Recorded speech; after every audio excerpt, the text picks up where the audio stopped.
Welcome to the weekly Wednesday Savage Worlds GM Hangout on air. I'm your host, Jared Savage Daddy Gunning, and tonight's topic, off the rails.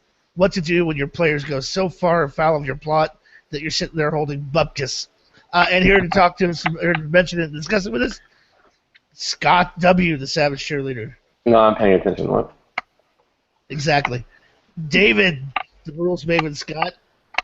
Hey, I can just roll out my lower third, too. Oh, fuck. Shut up, dude. And Chris, the Savage Bobby Fox. I don't want to go east. I want to go west. Absolutely. And you want to do it in a rocket ship by traveling through a third dimension. Hell yeah. Jib, slated to join us perhaps a little bit later. Slide in after we start the broadcast. So, tonight what we're going to talk about is maybe ways to plan your next session or adventure so you don't fall into this gaping plot pit when your characters decide to zig when you thought they'd zag. Also, how to basically kind of deal with that. And this is a lot in part to an experience that Dave had with a game that we're regularly playing every other Tuesday night. There are two wild card players in there, myself and another player character who often do the totally unexpected. Still within character, still everything above board, but totally unexpected. They love to throw monkey wrenches because they're just looking to see me go. Yeah, I'd agree. 60% of the fun of that game is breaking the GM. And just watch him go, you're doing what again? Huh? What's that? So let's kind of talk about our own experiences, how we deal with that when it happens at the table. Go ahead and start with Scott. Do you have a strategy at the table when that happens? Like they're in a plot situation and you've kind of anticipated, there's 3 or 4 ways out of this, and then they come up with a 10th way that you never imagined? I don't know. I'm just pretty flexible, I guess, because I don't really prep anything, and so I'm kind of surprised all the time at what happens, honestly, besides the initial hook. It's sort of how I do shit. It's like, here's what's happening. All right, and they're like, wait, what are you talking about? I'm like, nope, that's it. That's your mission. You know what's up. Bad guy X. How the fuck you get into it?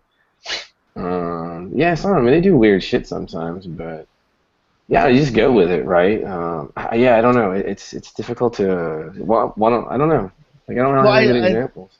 I kind of think. Oh, and by the way, the Q&A is running. If you're watching this live, want to participate. I think there's basically 2 schools where it comes down to prep, where this becomes an issue. Yeah. I don't want to say total sandbox, but I'll say sandbox because it's a popular term that everybody understands. Well, I just create a sandbox adventure as a GM. I have no idea what the solutions are going to be. Problems are my side of the road.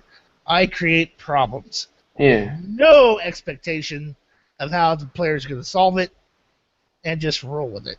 Yeah. Like, what happened? Sorry, go ahead. The other side of that fence is, okay, there's 4 possible ways they can get through this. I should foreshadow possible things I want to present to them in the plot. And I know what they're going to do if they turn left. I have an idea of what's happening next because I've sat here and pre-planned it. That's probably a bad way of designing your adventure, to be perfectly honest with you. It sounds like you're writing a video game. Yeah, you're playing with human beings. Yeah, where you said they can't do all of this. They can only do this path that I know in advance. Therefore, I'm going to build this whole world around that path. And I think most of us have learned over the years that every time you do that, they are going to turn left and go off into left field doing something completely different and just completely disregard the plot hook that leads them into that corridor you built. Yeah, like if you need like a one-shot, so one-shots are understandably, conventions are just straight one-shots, they're understandably, kind of they're gonna be a guided tour more or less. Right. And that's to be expected, and you have to have that conceit. Yeah, I don't know. Like you could always just redrop a clue. This goes back to that argument of the quantum ogre, or the quantum puzzle, the quantum trap, all that shit, right? You got the fuckwits who will tell you, you know, their RPG theory reigns supreme and blah blah blah blah. But I mean, I don't know. I don't.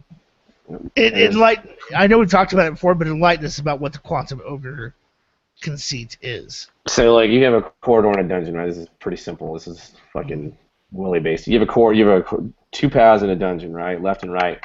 Behind the left path, you've already planned out an ogre encounter. Well, the party goes right. Well, you're like, okay, well now the ogre's on the right-hand path, and they're going to encounter it anyway.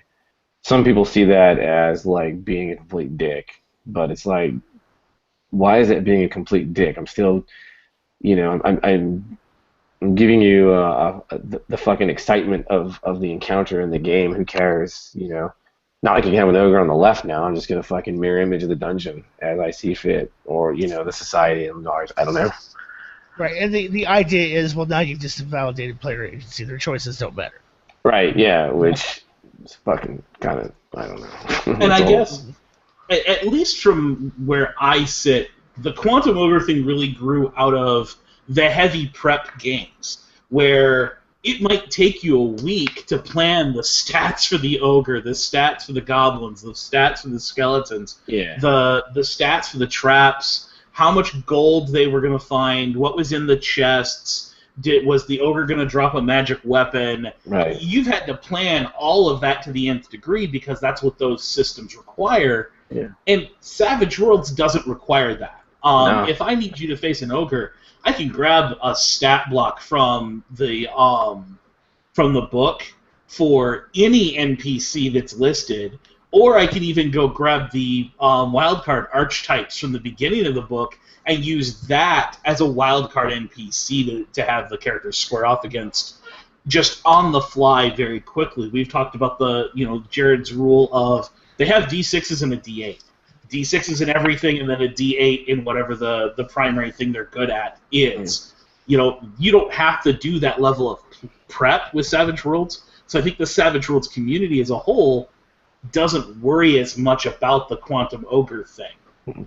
Because, go ahead. Well, I was just going to say, because I can very quickly create whatever was going to be in that other room. I haven't invested, a week's worth of prep in what was down the left-hand path.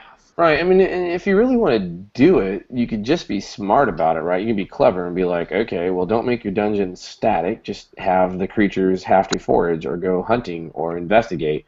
You know, maybe as you're working your way through it, the goblins you destroyed were fucking actually feeding said ogre, and now the ogre is curious as to why its little servants aren't bringing it food. You know, shit like that. But, right. Welcome, Jib. Set up. So, Chris, I know, for example, that you run a lot of plot points. I do. So what do you do when you're running the Flood, you're running the introductory adventure, there's a huge hole that's in the ground on the railroad track, and they're supposed to go down there, and all the party decides, nope, you know what we're going to do? We're going to start hiking north through the mountains. And I forced them down that damn hole. That's what I did. I forced them. David. Get your ass down that hole.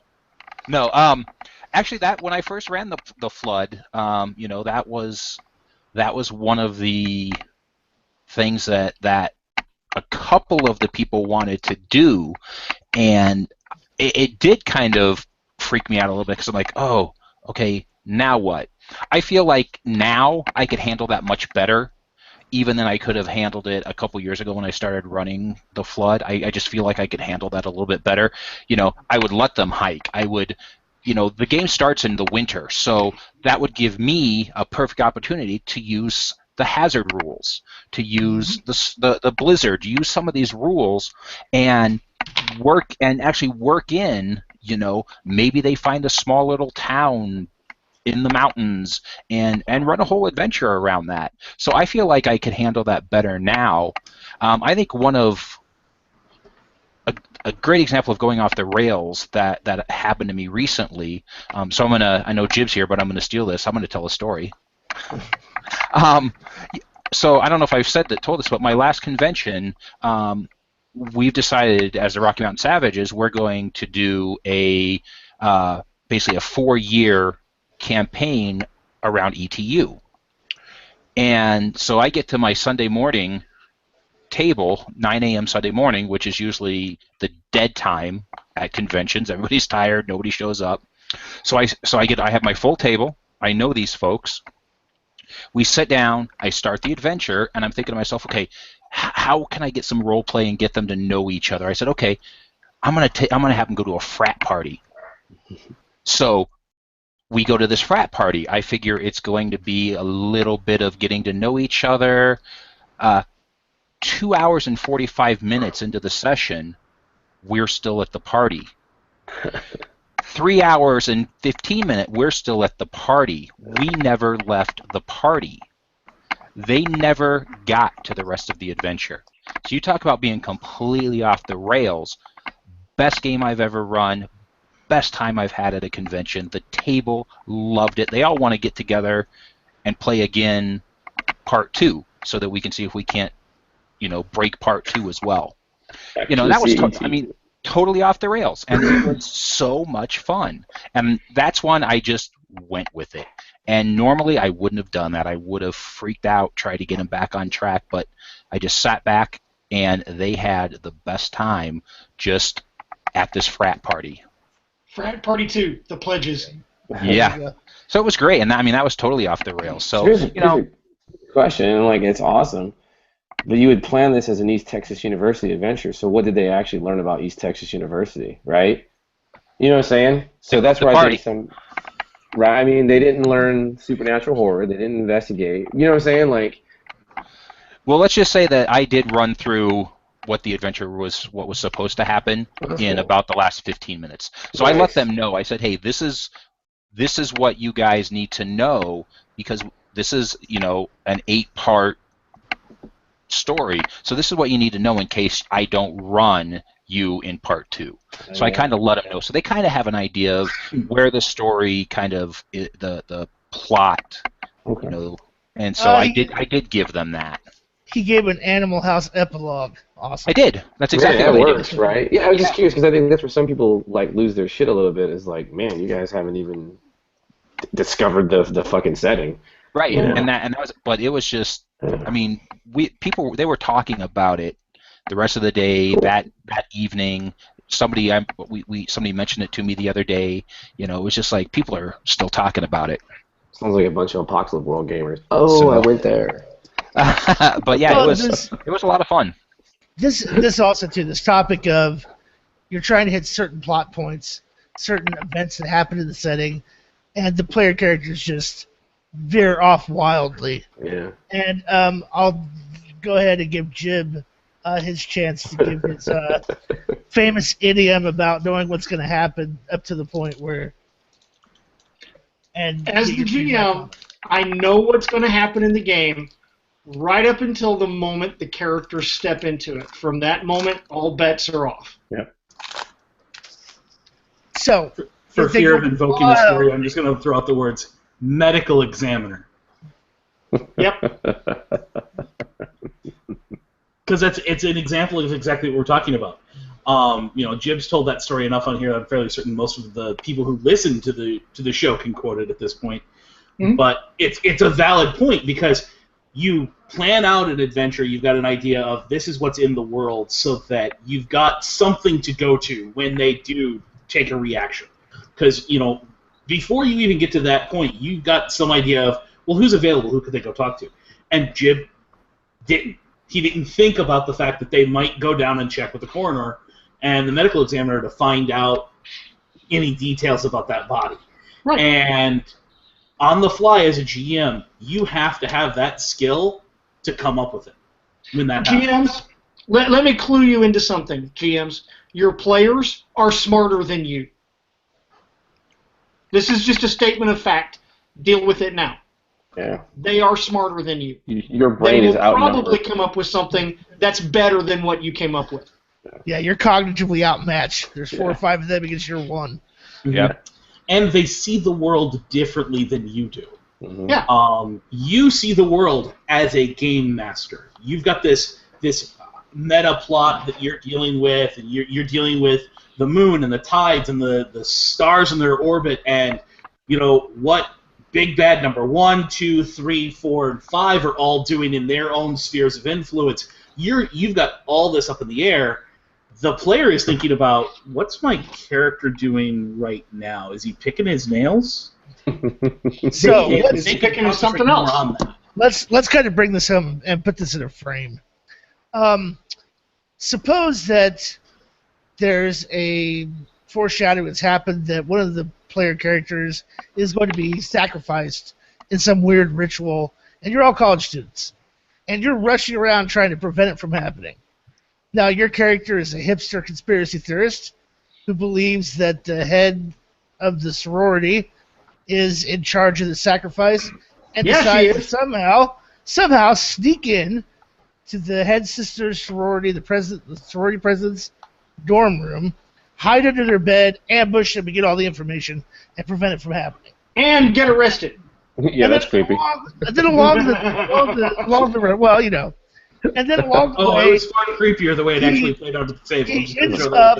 Well, hold on. He ends up calling reinforcements for a wackadoodle character who thinks he's Shaft, who thinks he's Tackleberry from Police Academy.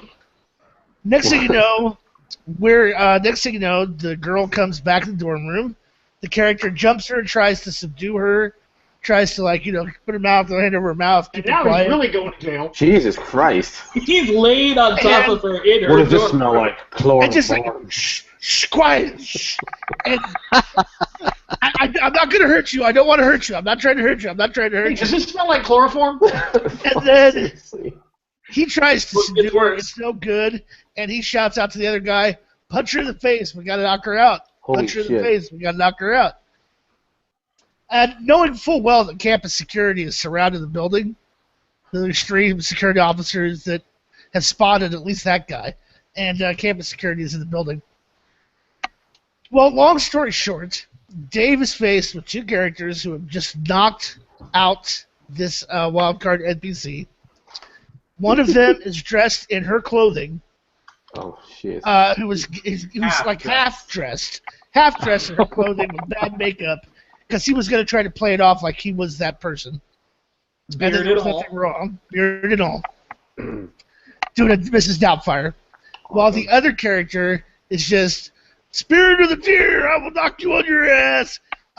And basically, all three security guards, now in Dave's mind as a game master, they're faced with three armed security guys at point-blank range. They're going to surrender. Oh, no, they're player characters. Nope. This player character goes, fuck it, I'm out, and literally dives out the window of a 3-story building. Holy shit. Now, at this point, as the GM, I go, so let me get this straight. They are holding their action, pointing their weapon at you, and you run across the room and dive headfirst out the window on the 3rd floor. Because as a GM, I'm not telling you can't do it. I am verifying before I apply the consequences that you are aware of the choice you're making for your character. Yeah. And through a series of amazing dice rolls, all the characters survive, and the antagonist is left with 4 wounds and has to make a vigor roll. Holy shit. So... Did they open fire on him before he moved? Oh yeah, the security guards all open fire and miss because... Did you give him the drop? Because, you know... I actually gave them the +2 for having drawn their weapon and basically taken aim. They don't have the drop because, I mean, Dylan and the other character were aware that this was happening to them. Elliot and that Dylan doesn't matter. They were point blank range, standing still. As soon as they flinch, they're gonna get stitched the fuck up.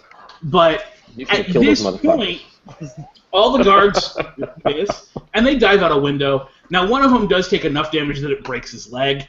They load him up into a vehicle and drive off before the guards can even get back downstairs. Holy shit. At this point, as a GM, I have to call okay, guys, let's all take 5. Hit the restroom. I'm going to go pull the rest of the adventure out of my ass. And the thing is, I actually said that. Now, this is a point that I know Jared and I disagree on. Yeah. But back to the point that Jib raised, your players are smarter than you. Tell them when they've done this. yes, it's that whole don't look at the man behind the curtain most of the time, but when they completely and totally stump you, and they have wrecked a major plot point you've already developed, because this was, and to set the frame, because Jared did a great job of explaining what happened in that moment, there was a moment where a player came to me and said, hey, this character doesn't work for me, I want the character to die. Oh. We planned out how this is going to happen, and then we stage, the scene opens. You're all standing in a pool of blood as player X's character is slowly cooling at your feet. Her heart and lungs have been removed. I need a vigor check from everyone for nausea. And then I rewind the clock 5 days. And we're going to play the adventure that leads up to that moment. That way I haven't taken away anyone's agency, moved their character to a specific location or anything of that nature. So we're playing through the adventure where they get to collaboratively build her character's death scene. All 4 of the other players made it their job at that point to rescue her. This player no longer wants to play the character, and we've had the moment in roleplay where we have all of them react to her death, and her death happen on screen. Yeah. And then everyone goes with this conceit that, no, we're going to stop that from ever happening. Well, was it ever told to them Isn't that directly? player knowledge? Of course they did. Now, I have no problem with the fact that they did, but it's my job as a GM that no matter what they do, she dies. Yeah, that seems to me though they're using player knowledge instead of character knowledge. They were totally using player knowledge instead of character knowledge. Which is a sticky situation. Were they told that the character doesn't want to live anymore? Yes, they were told by the player that she didn't like the character, that that character was going to die. And then just being dicks. Now, at this point, again, I don't care that they're playing their characters trying to rescue this character. Yeah, you would. That doesn't bother me at all. But it leaves me in a situation where the antagonist who I had planned was going to be the killer is now on death's door. I have the player character tied up in a hidden location, ready to be sacrificed literally 6 hours later in game time. Yeah. And I have to find a way to get us from point A to point B without taking away the player's agency, because that's kind of the whole point of this conversation is if you've got something that in the story needs to happen, whether it needs to happen because you're running a plot point campaign, it needs to happen because that's what the villain is going to do regardless of anything else. The Blood Moon rises on Thursday. It doesn't matter what the players do between now and Thursday. On Thursday, the Blood Moon rises. If you have that type of a thing that's been foreshadowed, it's been set up, it's already part of the game, it's your job to react to what the players do in order to allow that to happen. This isn't you forcing them down a corridor. This is you forcing the world to meet the story your players are telling. And that, I think, is the other part of this we need to look at. So, is to use your example. Hold on a second. I went down this bunny trail to address Istanbulian's initial question. Yeah. Main question off the bat. Off the rails and how to bring back. Should we? No. Most of the time, no. Most of the time, no. Just follow where the players are headed. Have a hunch Jim will agree. Yep. It's surprising. But even if he doesn't, we'll just go off the rails anyway. There are no rails. Rails are an illusion. Yeah. So, I agree 99% of the time.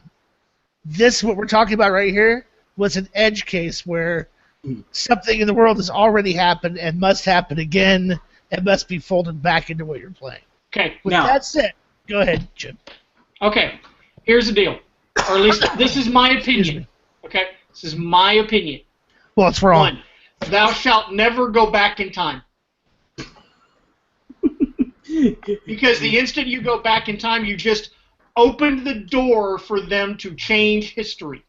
And you cannot, in my opinion, you cannot say, nope, that thing happened already in the future, so you're fucked. You're stuck with it. Because when they go, oh yeah, and okay, yeah, so they're using player knowledge. Suck it up, Buttercup. That's reality. You can tell them not to, they're gonna. Okay? But when they go, oh, you're the guy who shot our friend in 6 days, boom, you're dead. Game over. Well, so that's the question, right? You're done on the spot. The other thing I wanted to mention is, okay, so, Dave, you were to use your example of the blood moon will rise in 3 days, okay? And what if on day 2 they go, yeah, we have a nuclear missile that we are going to launch at the moon and blow up the moon. And as the GM, you make the mistake of going, okay. Well, see, to me, the nuclear missile is going to hit the moon, but it's not going to destroy the moon. It's going to do damage to it. But if you, as the GM, make the mistake of opening the door for them, and they do it, suck it up, Buttercup. You made this bed. You have to lie in it. Oh, yeah. And Dave did a great job of bringing it all back around and everything else. I'm not saying that boo, player knowledge, boo, any of that. I was just using that strictly as an example of sometimes you just got to bite the bullet and kind of find a way to bring it back to that plot point. Well, same game, different session. Same players pulled the same thing, where we're playing the plot point campaign. This is the order things are going to happen in this particular event. And they get there, and they turn left at the very beginning. So my job as the GM is to keep track of what happens in that other storyline when they don't interfere. Yeah. What happens in the world because they took no action, because they took a left and went off and did their thing. That's the session we ran. But in my head, I've got to figure out, what did the villain do because they got away with the plot? Now the beauty of it, the beauty of that situation is that in that moment, while they're off on, in Albuquerque, doing whatever, and you have this plot line that you were cooking on that's still going on, now is the one and only moment as a GM when you actually have absolute narrative control. Because you get to decide. Doesn't matter. Completely appropriately. You get to decide. It's completely appropriate to look at your players and go, oh, yeah. Excellent. Well, and I think a lot of this comes down to, with prep, GMs, game masters get this idea of how the story is going to unfold. And that's not necessarily what you should be doing as a game master. It's wrong. You should be creating a dangerous situation wrought with problems and conflict. And I know Stu said it before on Happy Jacks. I'll say it here and agree. I deal with problems, not solutions. Yeah. I don't give two shits what the players do. I give no thought whatsoever to solutions. Yeah. My name is GM. However, I create problems. Exactly. Solutions are your department. Yeah. However, in order to do that effectively, I don't think a lot of GMs go beyond a two-dimensional cliche of who their bad guy is. They don't look at the bad guy's motivations. What are the bad guy's plans? Where is this taking place? What's the tone of the citizenry? The people involved, the NPCs involved? Like, for example, are the security guards have it out for the high school students or the college students? What they do, that should be part of what happens when the GM is running those NPC characters. I think the problem falters a little bit in GM trying to plan plot lines and events in a chronological order without any understanding of the players, NPCs, the antagonist, the setting itself, and what those motivations are and what's going to happen. So let's speak to that a little bit. Go ahead, Jim. At the risk of starting a fight with Dave, this is exactly why I say, as a GM, you're not creating a story. You're creating a game. Because, see, the thing is, with a story, when I'm writing a story, which I do, But when I'm writing a story, I have narrative control. When I'm running a game, I do not. I have narrative influence. I have narrative input. I do not have narrative control. That does not belong to me as a GM. That's a good way to put it. I can set Narrative all manner influence. of things up, Yeah. but I can't make them happen.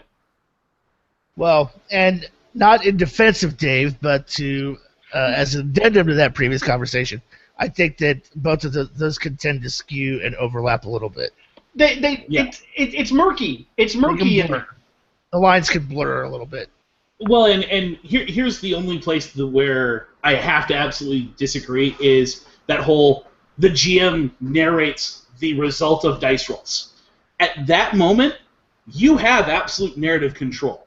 You have seen the dice roll, and you have to turn that into a story. That's your job. When you sit down as the GM at the table, your job is to turn dice roll results into a story that your players go, wow. Because at least Savage Worlds wise, you're advised as a GM to interpret dice rolls. I say I have yet to see a game that has a game master that doesn't require the game master to narrate the result of the dice rolls. Right, but what we're saying here is, as a pure throughput and through line is, I'm not as a GM. I'm not in charge of the story. I'm not in charge of what happens next. I can only react to what I put in play and how the characters react to it. Yeah, I have total control of the world's reaction to the player's action. Yeah. Now speaking on that, so I have a couple of questions about your scenario. Right. So going the time travel is always a risky gamut, but so there's so many questions. They saw the dead body. They somehow found out that antagonist X was going to be the killer. Yeah. Okay, they did not know who the killer was. Okay, so what they know is the character dies. Right. In Pool of Blood. Now, That's did they see all they know from the future. So did they have created 5 different antagonists in the course of the week that leads up to it. And I've chosen an antagonist to be my primary, just because that was the one I had, different things set up that could work to get them in the position. And when they end that antagonist, it's my job to go, oh well, plotline C wasn't the red herring; it was the actual one. Because when we went back in time, all they know is this character's dead in a pool of blood at your feet on Friday night. Now, did they know it was actually that character, or was it a blonde laying face down in the pool of blood, and they assumed it was their friend? No, she was face up because the chest was ripped open, the heart lungs have been. Here's the other thing too that I don't think Dave's probably leaving out or not remembering. There was also a note that we found in that in media res about leave the stuff by the styrofoam cooler. No, we found that out later? You found the note when you were doing your investigation leading up to that. Okay. Sorry, go ahead, Scott. Was the antagonist working alone? Didn't need to be. So there's an easy solution, right? They randomly picked the fucking right antagonist, or did they? Yeah. Right? It could easily have been a small cult, a cabal. All 5 of those people they suspected could very easily have been a cabal of fucking witches. Other than the fact they actually... One of the red herrings that the party had actually chased down was the replacement character being introduced. Oh shit! Wow. Yeah, I mean this literally turned into all the reasons you don't run a time travel. Yeah. Even as a GM, I set it up with this is all the little piece of information you get about the future. Rewind, and I took it as. Because we've all seen these episodes of, like, House did a great example of it. Buffy has done it a few times, where they start the episode, and here's a character death, or here's this major moment, and now we're going to show you, 5 years later, and we show the build-up to get to that point. Right. See, here's the deal. That works in a story or a TV show or a movie. Why? Because the author has absolute narrative control. Yeah. He has control over people's actions. I posit it still works in the game. It can. I think you showed too much. You should have showed someone dressed like their friend, similar to their friend, being hurtled out of a fucking, high-level window to where death was guaranteed, or some shit like that, right? I mean, no, you just have to be willing as a GM to think on your feet to find a way to get to whatever it is you did in the flashback. Well, that's easy. You could have used a quantum antagonist, and your problem would have been solved. Yeah. Well, and this kind of, I don't know if this is kind of the same type of thing, but I've said this before, and I guess you can do it with antagonists, you can do it with places. I think we've talked, and maybe I don't recall, so people may disagree with me, but going off the rails, I've said too that, okay, so in your mind, they're going to go to place A, they go to place D, well, they don't know that place A existed because they didn't get there, so why can't place A now become place D? Right. Well, and that's the quantum. Right? Why? And maybe, and that's the thing is now our antagonist A is now becomes antagonist C. Right. Okay. I'm gonna for me, here's the why, Chris. Okay, because you just took control of their story away from them. Not really. They don't know what their story is. But they didn't know. That's not the point.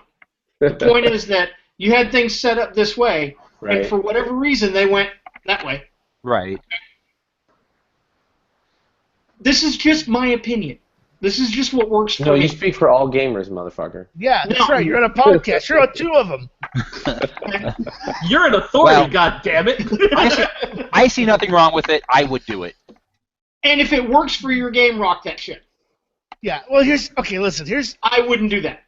To me, I would take the Final Destination approach to this campaign that Dave and I are playing and Dave is running. Let me rescue the character who wants to die as the player. Nothing would be more satisfying for the players than to prevent her death.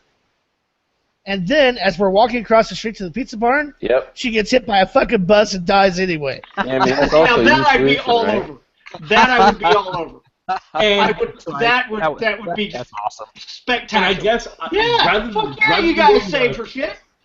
Rather than going the Final Destination route, I look at it more as the butterfly's wings. The butterfly beat their wings. Yeah. This is going to happen. What happens in the interim, that's what we all get to play with. Yeah. I don't care about the route from A to B. My job is just to make sure that somehow we get to B. Right. And I have to say real quick. Because we as a group decided that 5 sessions ago. Yeah. Okay, so let me ask this. So maybe I'm not seeing this. They save her, then she gets hit by the bus. How is that any different? How is that any different from place A becoming place D? It's not. It's the same thing. You just took their story away because their story was to save the character. Yeah. Yeah, and they did that. It's the same shit. The player who owned that character, their story was for that character to die. Right. Yes. So you're just saying all you're doing as a GM is going. Fate steps in and corrects what you just tried to stop. Mm-hmm. Right, but you see, there's no difference in that. Right. The rest of the team is ruining their story because their story was to save the character regardless. Right. Yeah. What it is it really there's no it should have been a fucking timeout with the, look, fuckheads, I'm not playing this fucking character. So let's go about this a different way. Right. You know? Yeah, there is that. You could have said, hey, she's going to die. She's going to die in the ritual. Yeah, I'll shoot my fucking character in the face if you guys fucking try this. Yeah. In the case of the player has come to me and said, I am done with this character, I want them to die. Yeah. I'm not going to I'm not even going to present the option for them to take an action when the event happens. It's just going to be a fait accompli. And when they go, but, I'm like, they want to rid of the character. Yeah. We're done. That storyline is closed. Walk away. Yeah. And here's the situation. Like we said, we had a very finite opening scene, and we wanted to get back to that very finite opening scene again to bookend the series of sessions. But the players made that nearly impossible for the GM at every turn, and Dave had to keep thinking on his goddamn feet. It was just not a. Let me ask you a question. Mm-hmm. With total honesty, You guys all knew the guy wanted to lose the character. Why would you deliberately go out of the way to make Dave's life miserable? Because they're douchebags. I mean, let's be honest. Let's be honest.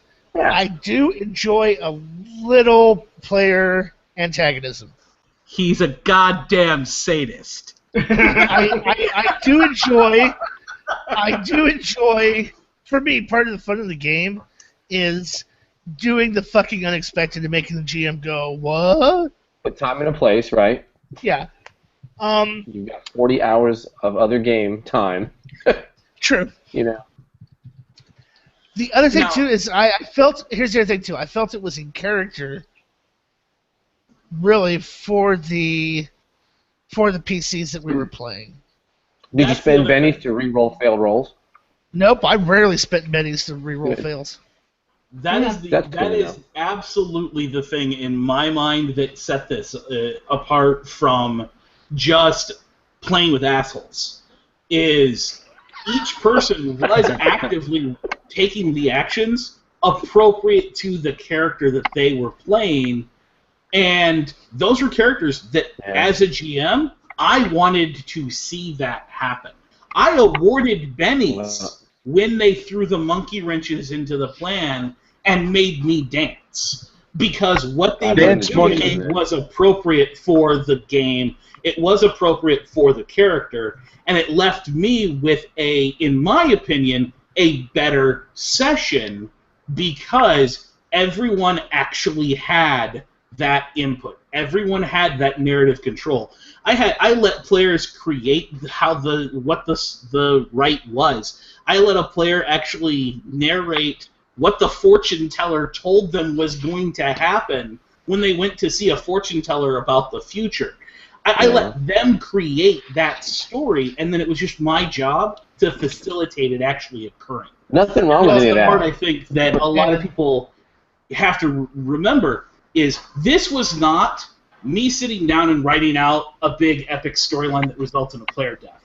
Well, it didn't matter. This is me saying, hey guys, this is what needs to happen. It's no different, man. Here's the problem, Marie Antoinette, in this situation. You got your fucking cake, and you also got your fucking plate out and your knife and fork, is what you did. And I guess it's just not the right situation to try that. You can't reward shitty behavior, because it's shitty behavior based on what your predicted outcome is. Right? You put yourself into a corner. You make a point. I'm going to throw this point out here, too, though. The whole time that my player character is doing this stuff, the other player character is joining in with me doing this stuff, I am 100% aware that the consequences of this character are going to be grave. Oh, yeah. There's going to be attempted cops. There's going to be attempted rape, attempted kidnapping, attempted murder. I looked at the player character next to me at the end of the session Tuesday night and went, we're both going to prison, right? Yeah, for a fucking while. We're both going to prison. Crazy. So do you have your next characters ready? No, I want to make Dave run my prison life character until I get the role. Oh, you're bullshit. That'd be awesome. Oz of the role-playing game. No, but it's like we were saying earlier. You can't get married to a plot line. Yeah. You really can't. And let the players go off the rails because, as Jim says, there are no rails. Control is an illusion. You don't have it. Right. I want to address something in the QA real quick. Hit it. Read it out for me. Which one? ST Stanito says, I disagree with Jim. That's a big shock. GMs do have as much narrative control as the players and GM agree to in Session 0. The GM can narrate events beyond the player's control that move the story forward. Okay. True, GMs do have as much narrative control as everyone agrees to, but what they do not have narrative control to do is to control what a player character does, ever. Yeah, I can't just announce that the characters are in a mausoleum in the middle of the night. I can say, oh, you guys all walk into the mausoleum. This is what's happening in the mausoleum. This is what's going on in the mausoleum. This is what you see. It's up to you if you went there or not. Right. If you don't go there, you're not there. Right. As a GM, I can tell the players, this is what your character sees, this is what your character hears, smells, tastes, feels, whatever. This is what your character perceives. What they do about it is not mine to control. I can control events that do not involve them. I cannot control what they do. I cannot arbitrarily say, this is what happens in the game. I can't do that. I don't have that right. I don't have that. That's the point that I keep driving at. And because of that, that's why I keep driving on this point of we're not making a story. A story grows out of the gameplay, but I'm not making a story. Okay? Well, it's a lot like this in my mind. We're all members of an improvisational stage group, right? And I'm the theater group's director. Yeah, it's my job to go. Okay, we need this set and scenery here's the based situation. Mm-hmm. Here's the setting. Here's the situation. Go. Make something happen here. Yeah, I wonder if Saint Stanito is talking about shit like the players want to do something and you're like, well, this needs to happen, so now your target number or your DC is, impossible. Right? See, that is a thing that I disagree with. Yeah, I mean that's a dick move. It's if the players say, you know what? Okay, I went to TsunamiCon last weekend. Ran 7 games in 3 days. God damn, dude. I'm a crazy person. Jesus. Okay, it's a hell of a drug. And in one of the games, the characters went totally. This is the 3rd time I've run this game. The other 2 times basically went the exact same way. This time, that way. Okay. Now, the basic crux of what we're talking about in this whole episode is this. Do I snatch them back into the idea that I had in mind? Do I move what I had in mind so it's back under them? Or do I figure out what the hell's going on where they went? Okay? I'm not going to say any one of those answers is necessarily wrong. It depends on the group. It depends on the players. It depends on the GM. It depends on the game you're playing. For me as a GM, my answer is we're going where they went, and I'm going to figure it out. Yeah. And here's the funny thing, and it goes back to the Quantum Ogre. It's all about delivery as well. Yeah. If you can move the room to the left with the ogre in it to the right, and the players never feel cheated by it happening because their choice still matters. They get to the door, they can hear the ogre behind it and still choose to walk away and sneak away from the ogre. Mm-hmm. If you can deliver that appropriately, the players will still enjoy the game. Right. And yeah. that is the big part about the Quantum Ogre is don't do it if you're just going to, I'll just move the room so that you still face it. Don't put the impassable door there to force them back. Right. Well, okay. I have 2 comments. The Quantum Ogre, so to speak. I don't use it. I hate it, and that's the only reason I don't use it. Yeah. It is an ethic. It's a question of ethics, not whether or not you got away with it. There you go. Yeah. That's the purpose of that Quantum Ogre. Why it exists is, hey, this is morally wrong to do in the game because you've invalidated the player's choice. That said, as a GM, why don't I know what's going on in the room down the right? And if I don't know what's going on in the room down the right, then I should probably come up with something pretty freaking quick. Yeah. Why do I need as a GM to pick up the room in the left and move it to the room in the right? I should have something in the room to the right. I shouldn't have the room to the left. Well, I mean, you should if the room to the left is and to the right without knowing what's in either one, or having some idea what's in the dungeon. Right. If the room to the left is critical to your game, if what's in the room to the left has to happen, and it has to happen at this point, okay? Two things. One, you're wrong. You built your game wrong. And two, You're wrong. You're wrong. You're just wrong. You have bad wrong. No other way to cut it. You're wrong. Yeah, there's no nice way to say that.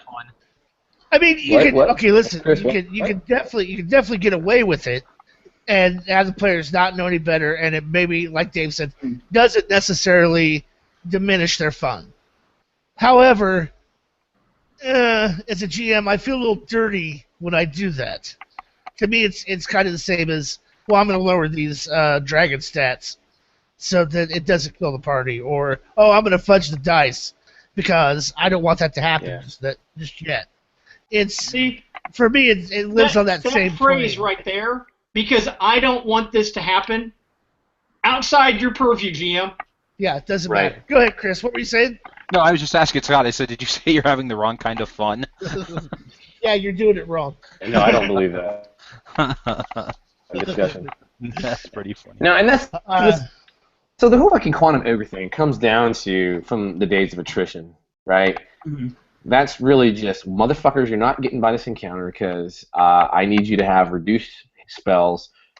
I need you hurt.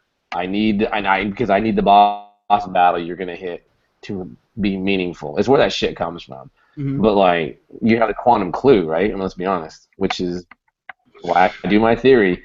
You know, the 3-clue theory. You do a plot, pick out 3 or 4 locations that make the most sense. Know what three of your antagonists and 3 allied protagonists will be doing during the time of the adventure, and then fucking go. Right? I mean, it's not easy, but yeah, that's where the quantum shit usually comes from. Is that attrition? Yeah. Yeah, and you can be pretty successful with a trilogy of those tools. A 3-act design, beginning, middle, end idea, And 3 antagonists, 3 clues. regarding the attrition game, this is Savage Worlds, not an attrition game. No, it's not. Well, if I want to wear down your bennies so you can't soak wounds and you die earlier, maybe? Oh, well, you know, I maybe will go if this I wasn't far as using to 3D say, damage. I will go this far as to say that a new set of rules has been released that specifically enforces attrition-based play. Yeah, And well, it's- go ahead and name... No. That's called the Savage Worlds Combat.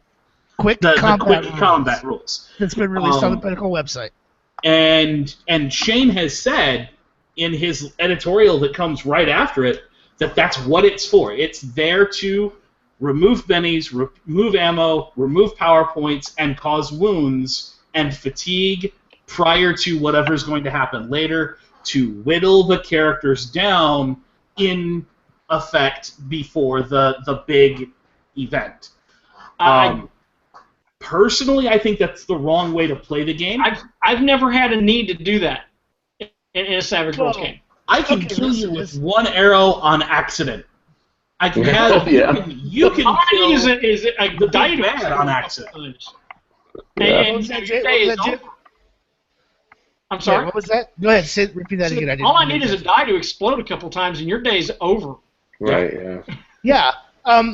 Hey, listen, I call bullshit. That's just the way it is. I'm going to call bullshit on the quick combat rule. To me, that's the same as having a random encounter, for no other sake than having a random encounter. Right. We play Savage Worlds because it's not D&D. So I don't have any use for a quick combat thing that it isn't put in there and intentionally made to soften the players up and drain them of resources before I get to ensure a victory for the big bad. Yeah, if I want a D&D or Pathfinder look and feel, I should fucking play D&D or Pathfinder. Yeah, Nothing wrong with D&D or Pathfinder. But if that's what I'm after, if that's the look and feel that I want that attrition game, then that's what I should play. Yeah. Right. Now, here's the thing. I could accomplish the same thing from a story standpoint by saying, hey, I've got this megalomaniacal genius who studied all 5 of you, knows you're coming, and has 100,000 archers surrounding a valley waiting for his word to rain down arrows on you like a thunderstorm. I am going to roll so many sets of 2d6 plus 1 damage on you. Exactly. Now, And to me, that is not a cheat, so to speak. That is just part of the story arc. there is absolutely nothing that says that a bad guy should not be smart. Yeah. Right. And if you're playing your bad guy as dumb, make sure that his stats say he's dumb, Yeah. and that there's a personality behind why he's dumb, because otherwise you're cheating your players. Because you've presented this genius, but then you've played him like he's never seen a battlefield. Yeah. Right. If the bad guys are bad guys worth their salt, then they should have, they've gotten where they are because they're good at what they do. Probably because they've killed a bunch of people along the way. Mm-hmm. Right. So why would they be now less efficient at that? Why would they be less good at that? So here's a great example that uses story and motivation instead of the quantum ogre. Oh, holy shit, the party just one-shotted my big bad. They just one punch and they freaking killed him. Mm-hmm. Damn. Okay, can I stop? Can we stop for a second? Hold on. Before we do anything else, give them their victory. They earned it. Oh, absolutely. They one-shot him. I do not fudge that shit. I do not spend bendings to try to bring him back from the grave. Fuck it. Let him enjoy that victory. Let him enjoy that for a while. And if they coup de grace him while he's on the ground unconscious, well, then that's what happens.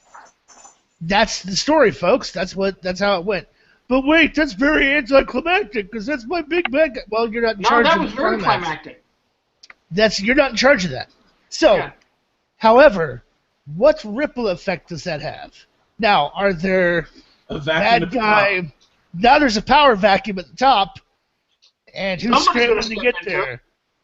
Maybe it takes 40 years before the son of the bad guy, or 20 years before the son of the bad guy comes after you.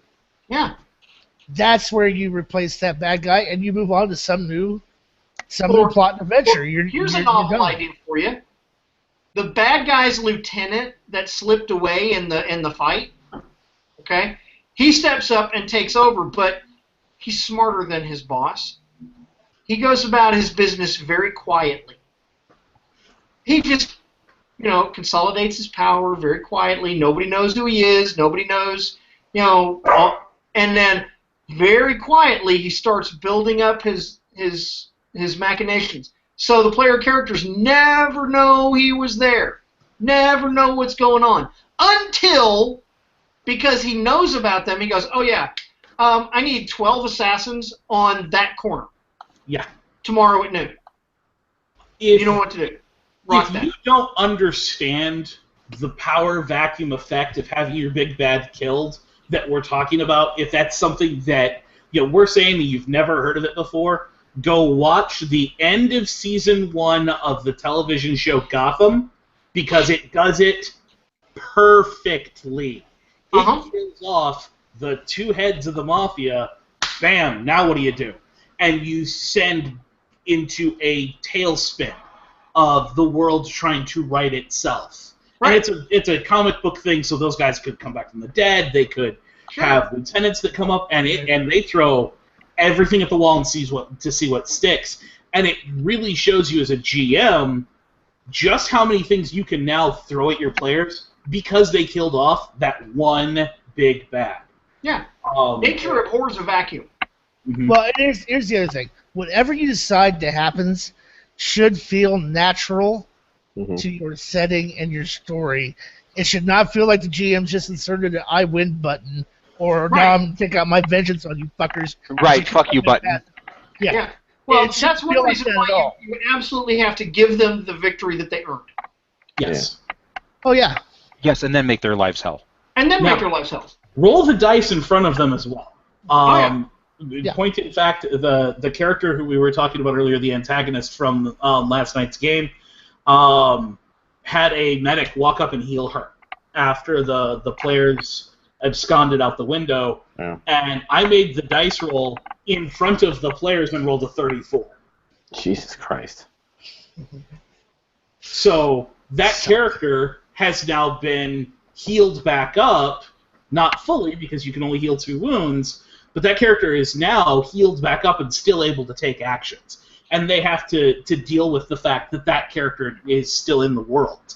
And that's, again, be transparent with those things. Give them their victory, but the game calls for a vigor roll for incapacitation. Roll that shit. Don't just hand wave, oh, you did a 3rd wound, therefore the character goes down and is dead. No. 4th wound causes incapacitation. Roll for incapacitation and see what happens. Mhm. Because as a GM, just like Jib said earlier, you don't have the right to make that choice because we've all decided that the dice make that choice. Right. Yeah. The, Okay, the so let's- dice, the dice make the choice. I just make some sense from a narrative standpoint out of what the dice said. Right. Yeah. Cool. So let's hit up some of these Q&As real quick. I'll grab the one on the bottom. Yeah, I see that one. Jib for president. Istanbulatan says, Jib for president. No. I will not run for president. There's only one political office I want, and that is Vice Emperor of the President. Universe for all time. If you don't like what I do, take it up with the next regime. Vice president. Do a lot of whispering in people's ears. Next question. Vice Again, President. That way the bullseye's not aimed at you.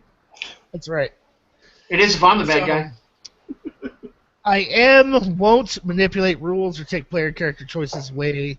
For the record, I have, for example, crashed a plane with the characters in it. They reduced their damage and saved some gear, but the plane still crashed. Okay. Well, That's as not a long problem. as long as it makes sense to the story. Yeah, Like- if it fits what you're doing. Hey, anybody check the gas gauges? Refresh my memory. Anybody check how much fuel was in this plane before we took off? Yeah. Nope. I totally did the Shaolei Indiana Jones thing Yeah. in my Sturmgeist game at one point. They got on a plane headed back to England, and it was totally, a plane belonging to the bad guys. And while they were all asleep, the pilots bailed out and dumped all the fuel. Yep. There you go. So, and also, give them a notice roll. Hey, give me a notice roll. Okay, good. All right. And Cameron's thing goes back to what I said at the very beginning with my ETU game. Cool. Yeah. We'll go ahead and read off for Cameron. Then I'll close this up. Sometimes I'm really not sure whether a game going off the rails is a bad thing as long as everyone is having fun. I don't care if the adventure I had in mind doesn't happen and something entirely different happens, or if they get to the adventure at all. If they stay at the frat party and that becomes the adventure and they had a shit ton of fun, there you go. You did it right. Yeah, I will agree. Like I said, with the exception of that 1% in the 99 out of 100 where we got to make this plot point stick again. And I gotta say that's something that I'm trying to get better at is rolling with the punches of the players and letting things just go. And I'll say, my last Parsec game, the last one I ran, I did a really shitty job of that, and it was a really shitty 2 hours that we played. Things happen. Yeah. Hey, every game better. You only Yeah, get better every- by doing, so Yep. you're going to have some bad games. Oh, yeah. Yep. Yeah. I grew up playing competitive ice hockey. I'm a goaltender. I never learned anything by making a save, but I've learned an awful lot by digging pucks out of the net. Yep. All right, so now we're starting the show with call Pip and Pippet. We'll start with Chris. All right, so I'm gonna pimp something. I promise you, I'm not blowing smoke. It's going to happen. Hopefully, the holidays don't really hose me up, but Smiling Jacks is going to have a new episode. My hope is this month. There are some things going on with the show. We'll talk about those on the show itself, but we should be back We should be back stronger. We should have monthly episodes. So things are getting back on track. As Forrest Gump says, it happens. And it happened. It happened a lot. We're trying to get back on track. And look for a show, hopefully this month. I'd like to have one out before the week of Thanksgiving so that the holidays don't screw us up too bad. So we'll be back. Dave, Pip it. So, because it's still fairly early in the month, I just want to point out it is No Shave November. Movember for those who just do the mustache. For some of us, there's no shaving at all for the entire month, and it's for men's prostate cancer awareness. Be vocal about it. Talk about why you're doing it. Get the word out there. Breast Cancer Awareness Month happens in October. November is male prostate cancer. And 90% of people who know about Breast Cancer Awareness Month don't know about male prostate cancer for the month of November as a follow-up. And it's one of those things that people need to not just not shave, but take the time to actually be active about it, explain what it is you're doing and why you're trying to improve that. Because just as breast cancer has a massive impact on our female gamers, the prostate cancer has a big impact on those male gamers out there. So, take the time to realize there's more to life than our games, and that this might let somebody else continue to play the game. So just take the time to be aware and be active. Yeah, I've had to explain that I'm growing in for Movember. Just early. Not that I'm feeling sick or have some kind of terminal disease that makes me look much, much older. Tim, Pip it. As always, the Happy Jacks RPG podcast. You can find us on iTunes. You can find us on social media. You can find us at happyjacks.org. We stream live most Friday nights. And in February is coming OrcCon 2016, Strategicon's first event of the year in LA. And there'll be games. Lots of them. Come play. Awesome. Scott, anything to pimp it? Yeah, warning label keeps making fucking cards. Warning label has no regard for your wallet. No, fuck them. Goddamn cards. They're awesome. I think you could put something on your W-2s because I just said your as a charitable donation. I'm just saying, it's good shit though. I use those motherfuckers all the time. Oh yeah, they're awesome. They're so fast and easy. And they just put out everything from the Sci-Fi Companion, which is great for Last Parsec. Yeah, they did. I'll be buying those. Yeah, they're already. Here, let me show you what they look like. They're all together. I gotta get mine ordered. So that's good. Can I work for Warning Label at some point? You need a brand deal or something, so that you're actually getting every time you. Yeah. I met those guys. I met those guys at Gen Con, and we talked about you, and they know who you are. That's awesome. Oh yes, my kid needs braces. Shit, we need to come with 3 more decks for Scott. Yeah, Scott will buy those. Just ask me. You guys can email me privately and be like, "What do you want to see next?" They said that. They said that if you go to their website, if you have something you want to see, tell them. Why would you tell me that, you fucker? Oh shit! Because he doesn't want to your wallet. Hey Scott. Yeah. When we're done, I'll run out and get the business card and get you his contacts. That'd be awesome. Yeah, because I've got some. Yeah. Yeah, great. Now he's got to work some OT shifts and then give him an email. Dude, yeah. Man. Okay, so that barrel. As far as I go, we did not do a lot of Savage Saturday nights during the month of October. We took a hiatus in October because of all the haunting stuff that I do. Mm-hmm. This coming Saturday, we will be playing a session of Dead End, the horrific, super grisly zombie apocalypse setting that we've talked about and given examples about more than once on this show. Feel free to see if you want to see how Savage Worlds can be not just gritty, but brutal with a few simple dial changes. Join up for that game or watch the stream live afterwards. Subscribe to the YouTube channel. We're trying to get, I'd like to see a subscription drive, try to get to 1,000 before the end of the year. We're currently hovering a little over 600, so we're doing well.